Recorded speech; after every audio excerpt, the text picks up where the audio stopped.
Pues saludos, muy buenas noches desde el convento de Santa María de la Encarnación, en una cita no con el amor, aunque sí estamos con un colaborador habitual de nuestra casa, con Rafael Jurado, que dirige, presenta Una cita con el amor habitualmente en nuestra casa, aunque hoy estamos para hablar de otro tema. Muy buenas noches, Rafa.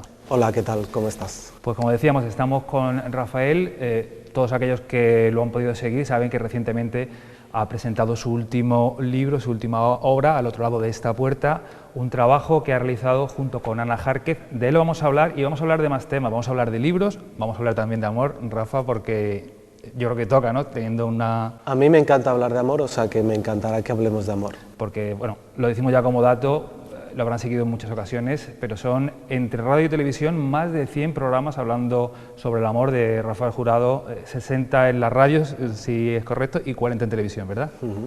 Bueno, pues ese es el tema que, como decimos, normalmente ocupa a Rafael, pero hoy estamos aquí para hablar de literatura. En esa semana del libro se presentaba esta última obra y vamos a empezar, si te parece, esta entrevista hablando de la obra, hablando de libros y en concreto de este último, Al otro lado de esta puerta.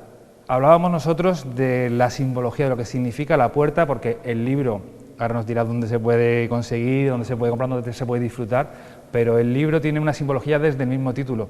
¿Qué quiere decir que nos transmite esa puerta?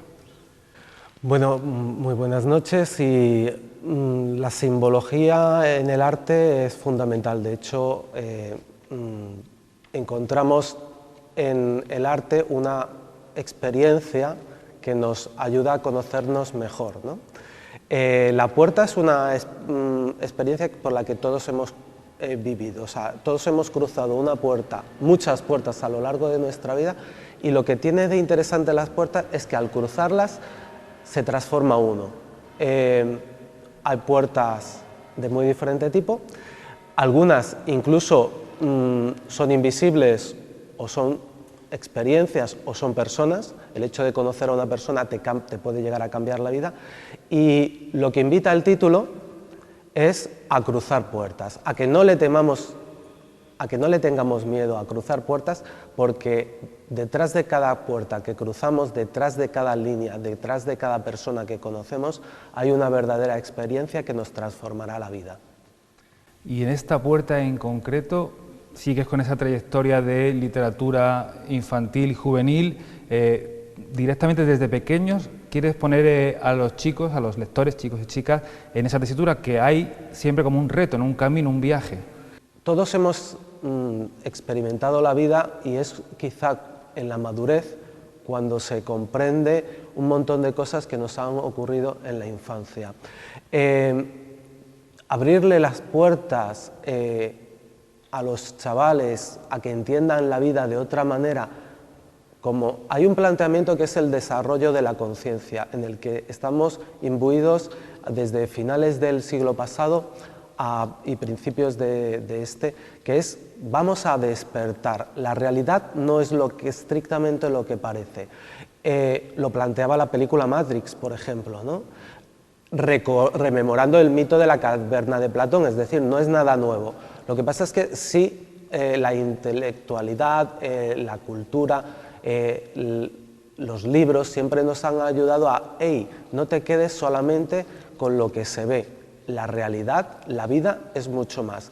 De hecho, a veces hay gente que puede pensar, lo que no se puede tocar no existe, y no es del todo cierto, y los libros, por ejemplo, son una puerta para descubrir ese mundo invisible que existe, que es real y que incluso te diría nos afecta todos los días de nuestra vida. Bueno, hablamos ahí de crecimiento personal, indudablemente, Crecimiento personal, en el que gran parte de la sociedad cada día tiene más adeptos, y a día de hoy, tanto en Internet, fíjate, en Una cita con el amor hemos hablado de amor, y han sido muchas personas desde el punto de vista de la espiritualidad el que nos están diciendo, oye, que el amor no es lo que creíamos. De hecho, lo que entendíamos muchas veces como amor no es amor, puede ser apego, o puede ser dependencia, o puede ser estar vinculado a una persona por cuestiones materiales, tal. Entonces, si un día alguien se decide a cruzar la línea y a ver que la realidad es otra, que el amor no tiene nada que ver con miedos, que cuando sientes miedo, fíjate, hay una frase muy interesante respecto al amor que dice, si causa sufrimiento, no es amor. Y habitualmente, y todos somos conscientes de que la mayor parte de las canciones de amor hablan de sufrimiento. Bien, pues cuando la sociedad entera se dé cuenta de que si causa sufrimiento no es amor, quizá cruce esa línea y descubra que al otro lado de la puerta se puede experimentar un amor sin sufrimiento. Lo planteas de alguna forma, por lo que dices, como un libro reto para los lectores, ¿no? Como aquí te doy esta zanahoria, por así decirlo, ¿puedes seguir ese camino? Y sobre todo que caigamos en la cuenta de que, como te decía, hemos cruzado un montón de puertas, seguiremos cruzando un montón de puertas, cada libro, por ejemplo, es una puerta, y que cuando algo en tu mente hace clic y se ilumina por dentro y dices, ¡ay, en esto no había caído hasta ahora! Pues ocurre algo mágico, ¿no?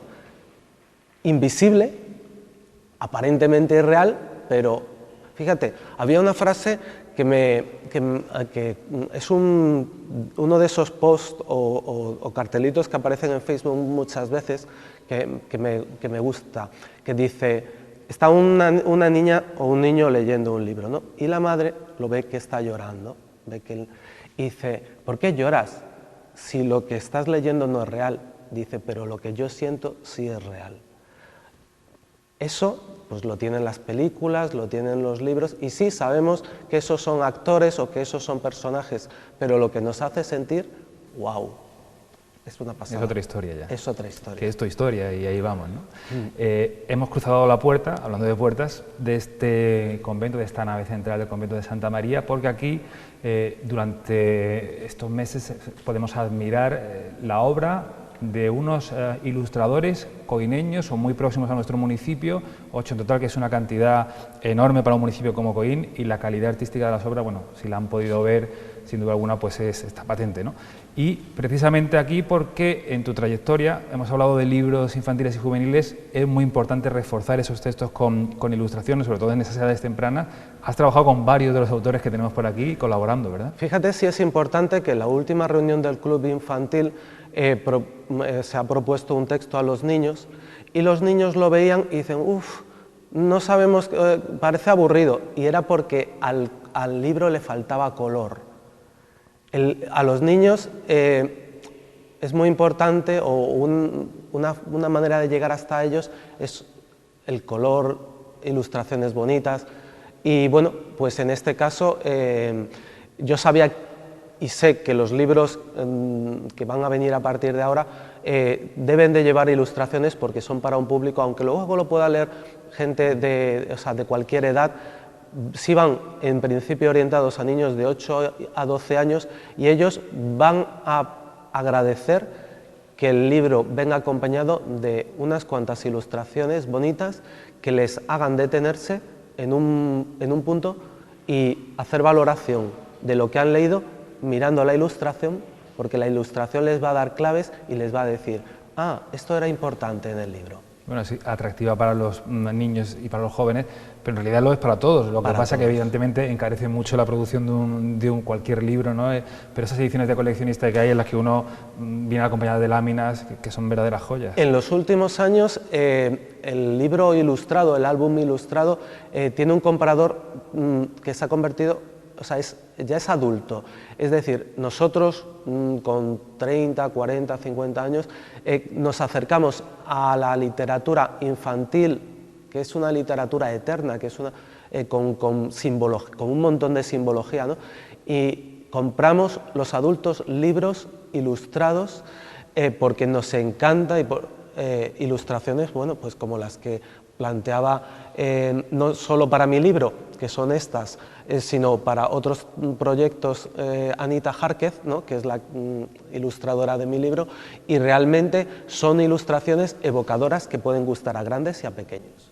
Bueno, pues ahora que has sacado a colación el nombre de Ana Járquez, ilustradora y también autora en parte esta muestra colectiva. Si te parece, la escuchamos el día de la presentación de vuestro libro, de vuestro trabajo, de Al otro lado de esta puerta. Vamos a escucharla, lo que nos comentabas de ese trabajo conjunto, y ahora nos cuentas tu parte también.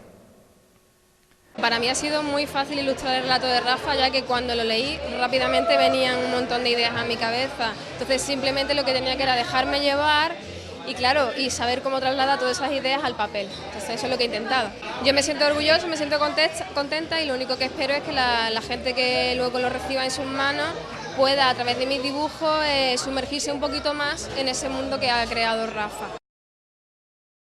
Bueno, Rafa, pues eso es lo que nos decía Ana en esa entrevista que hacíamos el día de la presentación, ahí en la Cafetería Alameda, un acto, como hemos visto, multitudinario, muchísima gente del municipio, y ese es lo que ella nos hablaba del trabajo conjunto. ¿Cómo lo vives tú a la hora de idear ese texto y de ponerte ya mano a mano a trabajar con Ana en este caso?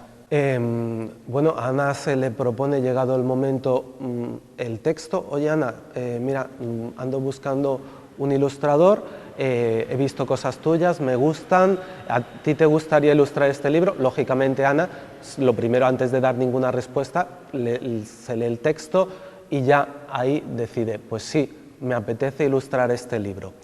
Se le plantea que lo haga en blanco y negro por la economía y porque este tipo de libros ya de 8 a 12 años, en colecciones conocidas como Barco de Vapor o de las grandes editoriales, es el tipo de ilustración que lleva y bueno, se le da libertad para que lo ilustre, ¿no? Lo que sí te puedo decir a modo de titular es que las ilustraciones de Ana, de Anita Járquez, han superado con creces mis expectativas porque yo no le pedía que fueran tan elaboradas, yo no le pedía que fueran tan detalladas, tan bellas, pero ella se ha volcado durante unos cuantos meses sobre la mesa de dibujo y ha hecho, bueno, como podéis ver, unas ilustraciones con todo lujo de detalles en donde cada detallito, o sea, podríamos ver estas ilustraciones en tamaño gigante y nos daríamos cuenta cuán minucioso ha sido el trabajo de Ana.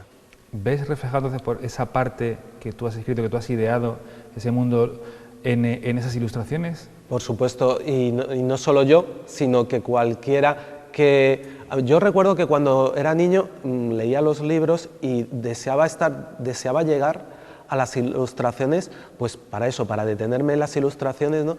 Y estas ilustraciones encajan muy bien con esa oportunidad que después de haber leído unas páginas puedes detenerte y como una especie de resumen de lo que va contando la historia es lo que de alguna manera desglosa la ilustración, cuenta la ilustración y uno se puede recrear viéndola como te decía, en los numerosos detalles que más allá de lo que es el texto, luego el ilustrador aporta. Claro, porque ahí quería ir también, ¿no? Sois dos creadores, dos autores. No sé si comentábamos el otro día preparando un poco esta entrevista, ¿no? Dos egos. Siempre que hay dos creadores hay un ego, no en el plan de que yo me quiera imponer, pero sí que cada uno tiene como un concepto claro de su obra. Esa confluencia al final acaba enriqueciendo si hay una buena sintonía, ¿no? Mira, yo cuando en el primer trabajo que desarrollé lo publicamos en 1999 con José Antonio González Robles, ya él me explicó que un ilustrador, o sea, desarrolla un camino paralelo de imágenes, de dibujos al texto, pero que nos teníamos que respetar a la hora de no interferir en el proceso del otro, ¿no? Cuando confías en una persona, pues porque sobradamente te ha dado razones para confiar, luego posteriormente te sientes muy feliz viendo el resultado final, pero él me explicó la importancia del respeto mutuo entre ilustrador y escritor, ¿no? Y así posteriormente lo he podido aplicar con otros ilustradores con los que he venido trabajando, ¿no? Vamos a hablar de los ilustradores, que aquí están presentes unos cuantos, pero ahora que has hablado de ese trabajo en equipo, por así decir, tienes esa vertiente de comunicador en el mundo audiovisual, por ejemplo, En este caso igual, ¿no? Está claro que existe un guión, tú diriges un programa, pero hay un responsable de la iluminación que al final firma también su parte autoral. Eso está claro en el mundo del cine o en el mundo audiovisual, como decimos, pero en el de la escritura, imagino cuando tú empiezas a escribir, en un primer momento eres el autor y el dueño absoluto de todo. Hay que aprender también a introducir esa coautoría. Bueno, de igual manera que en ese mundo cinematográfico, por ejemplo, todo parte de un guión escrito que luego incluso se podrá ir transformando según lo que opinen los actores, porque a lo mejor un actor no puede no sentirse cómodo con alguna parte del texto. Se cuentan de historias como Casablanca, que se iba escribiendo a medida que se iba rodando.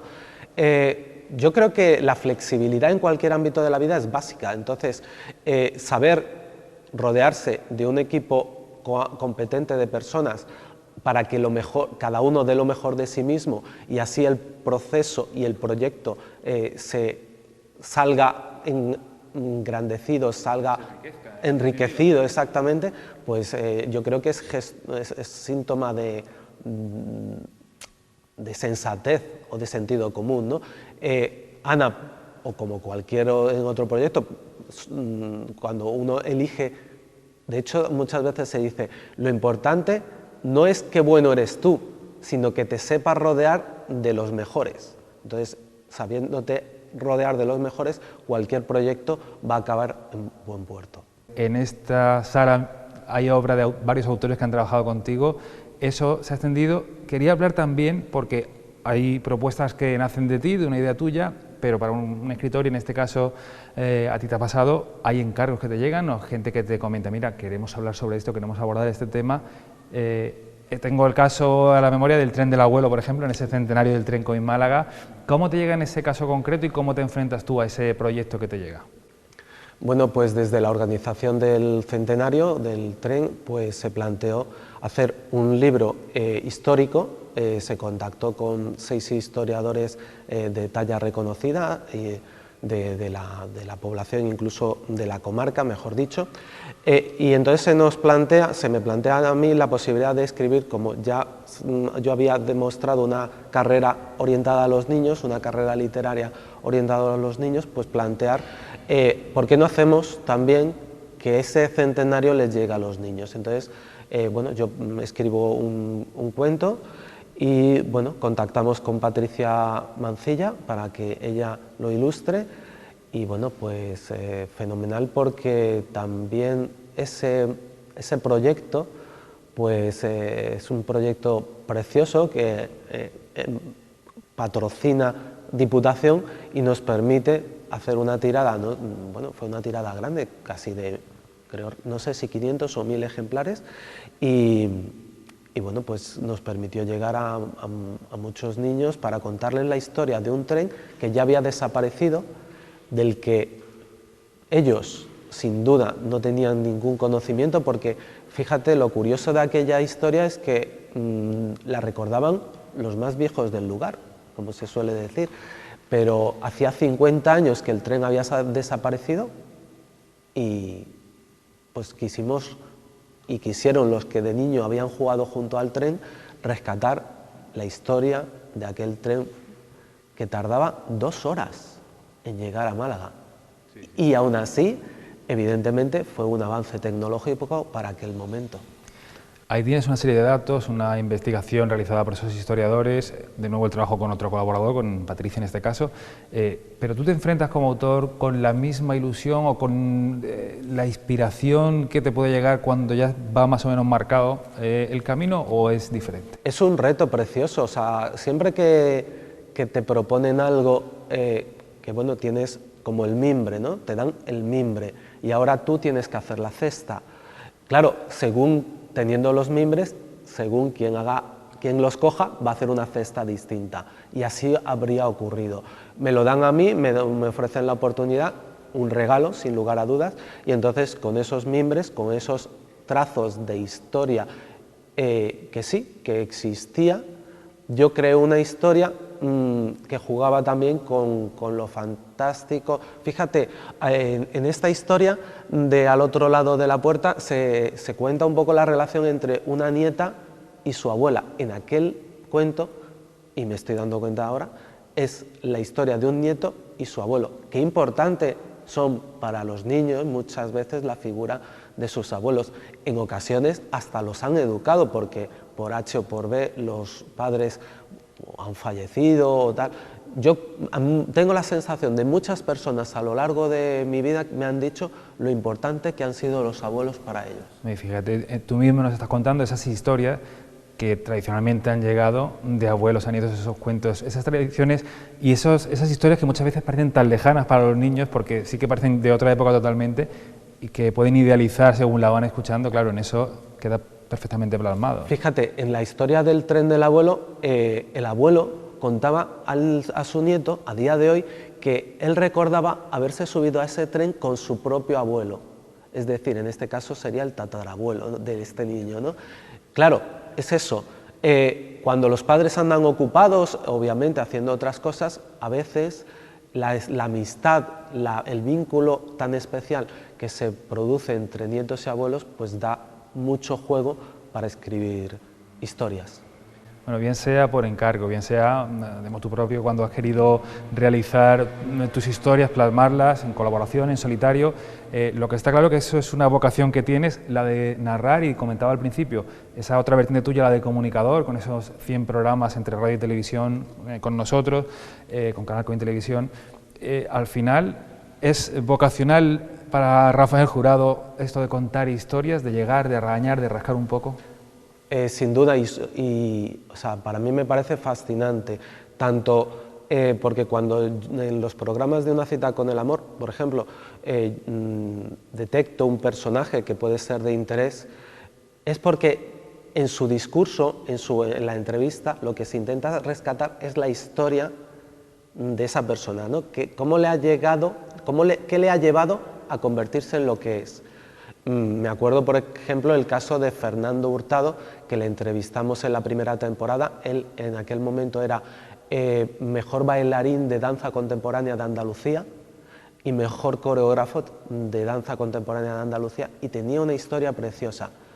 Yo no la conocía, yo no sabía, por ejemplo, que había sido futbolista, que había jugado en el Atlético, su hermano en el Atlético malagueño creo que habían jugado los dos, que habían sido cantera del Málaga. Entonces, que un bailarín, a día de hoy coreógrafo consagrado, pues que nos vaya contando, ir tirando de un hilo y que nos vaya contando una bonita historia, a mí realmente, yo creo que las historias, y eso lo decía un personaje, creo recordar, de Memorias de África, nos encanta a todos. Cuando encontramos una persona que es capaz de contarnos una buena historia, grandes y pequeños nos quedamos embobados.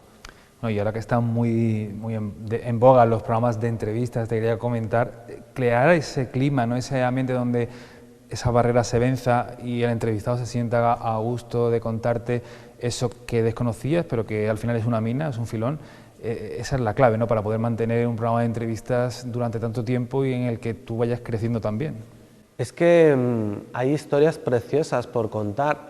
Yo creo que todas las personas tenemos una bonita historia que contar. Encontrar, además, y ya te digo, cuando las personas llegan a veces tan lejos, ¿no? Tenemos o cuentan cosas tan interesantes que les han pasado y que conectan, igual que con los libros ocurre, conecta cuando alguien te cuenta una historia, te puede llegar a hacer llorar. ¿Por qué? Porque conecta con algo muy profundo y muy íntimo de tu ser, ¿no?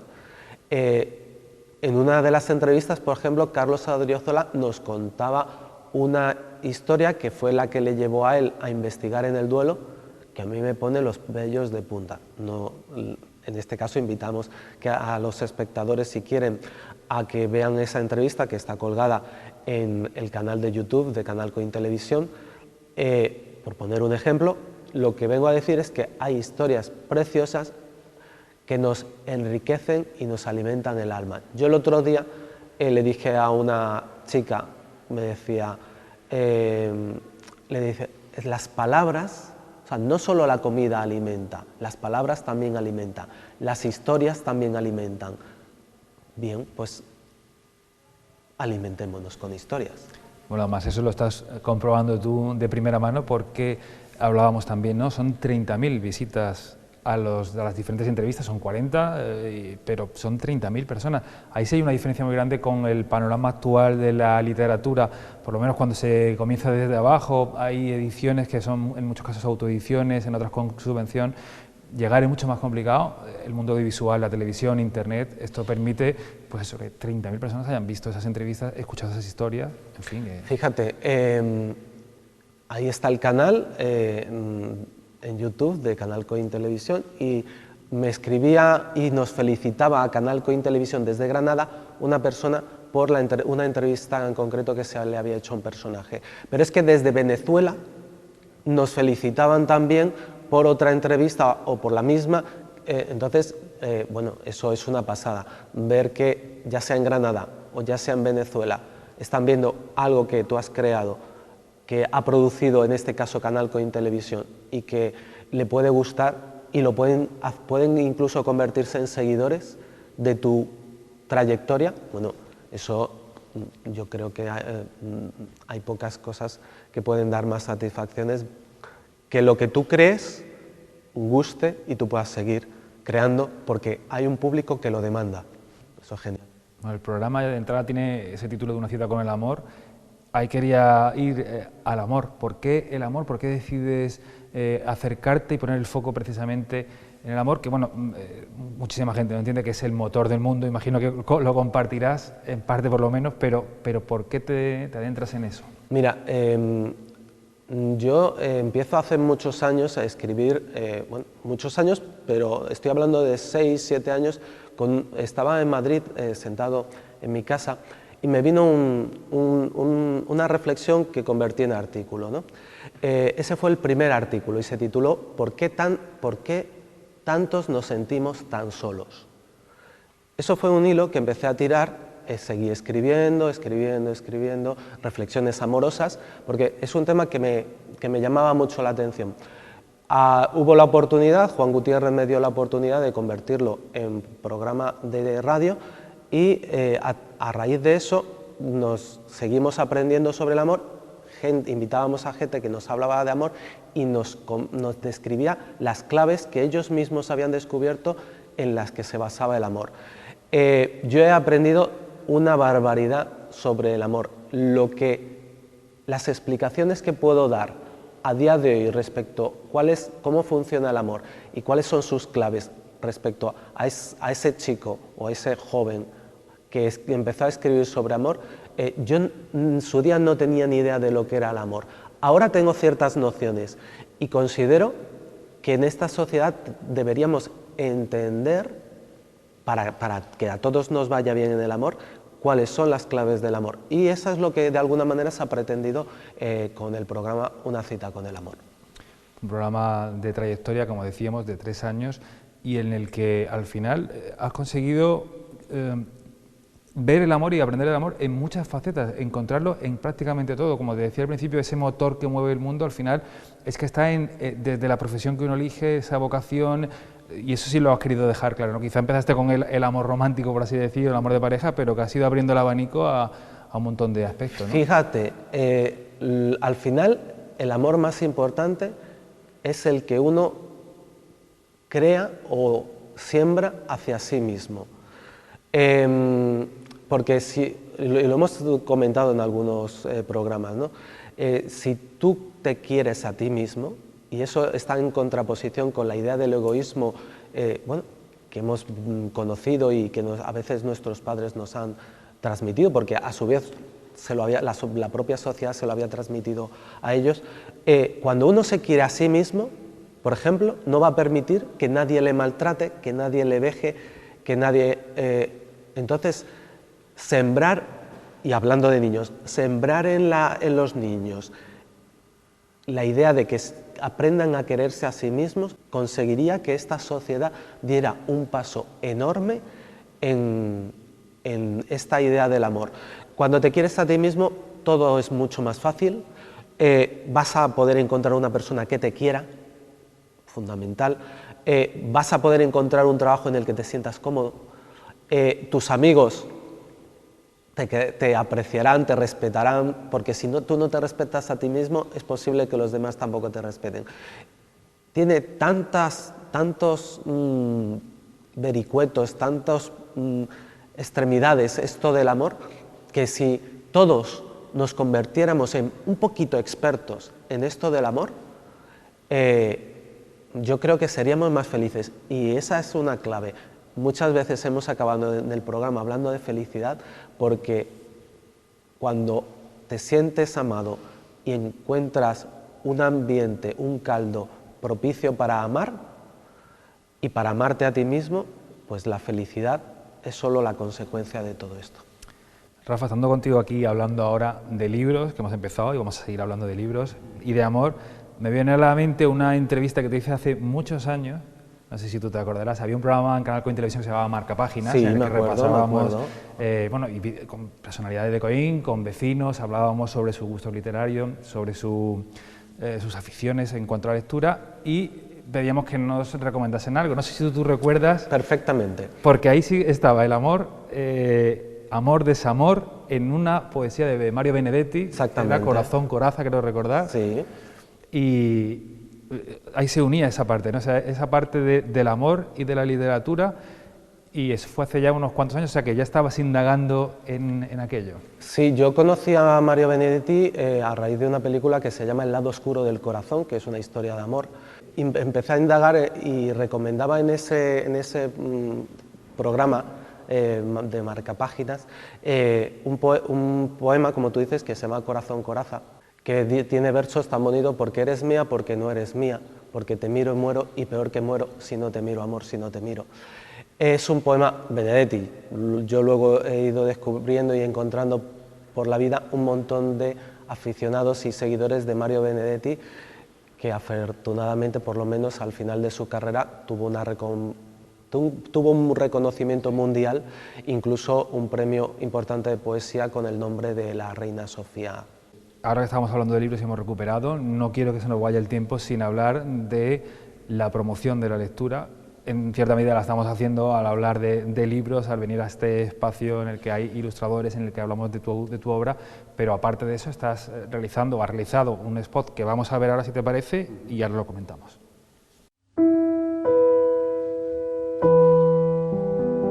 Da igual quién seas, qué edad tengas o cómo te llames. Siempre habrá un libro que te explique lo que sientes en este momento de tu vida. Un libro viene a darte respuestas. Al leer un párrafo te sentirás extrañamente reflejado, sorprendentemente bien descrito. Te preguntarás, ¿cómo sabe tanto de mí si nunca nos habíamos visto?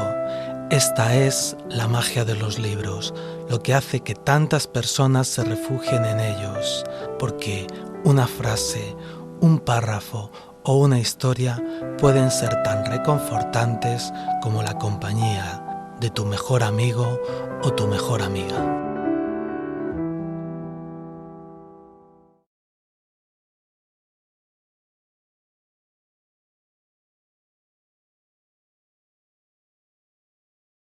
Bueno, pues es el vídeo de promoción a la lectura de esa campaña 2016, en la que, bueno, el mensaje que lanzas vuelve casi al principio, ¿no? Lo que decíamos, ¿no? A esas puertas infinitas y a ese libro para cada persona en cada momento. El mensaje de los libros hablan de ti es un mensaje que intenta ir directo al corazón, ¿no? Para decir, porque mucha gente dirá, uff, la lectura, qué rollo, ¿para qué voy a empezar un libro? Pero el simple argumento de decir, pues mira, lee, porque no te va a costar mucho encontrar un libro que hable de ti, que te describa como nadie, incluso ni siquiera tú, te haya logrado describir. Entonces, cuando tú vas leyendo un párrafo y dices, pero ¿cómo es posible que este tío que vive en Australia, en Sudáfrica o en Estados Unidos sea capaz de describir cómo yo me siento en este momento, o de describir un episodio difícil de mi vida cuando a mí me pasó esto? Entonces, cuando uno encuentra eso, tropieza con una descripción que siente que lo ha descrito perfectamente, dice, ¡buah! Esto es increíble, ¿no? Dice, esto es imposible, esta persona no me conoce. ¿Cómo es capaz, sin conocerme, de describirme?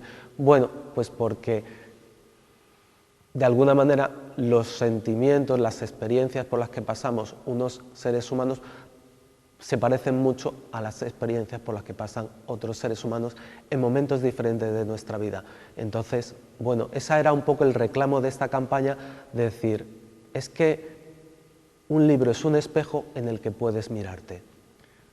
Un libro que al final, como se viene a decir también, no hay un ejemplar para cada uno, un libro, una historia para cada persona, quizás faltan, o es fundamental, un lazarillo, ¿no? Una persona que sea el que lleve al lector al libro adecuado, porque si no muchas veces se produce el efecto contrario, ¿no? El de rechazo.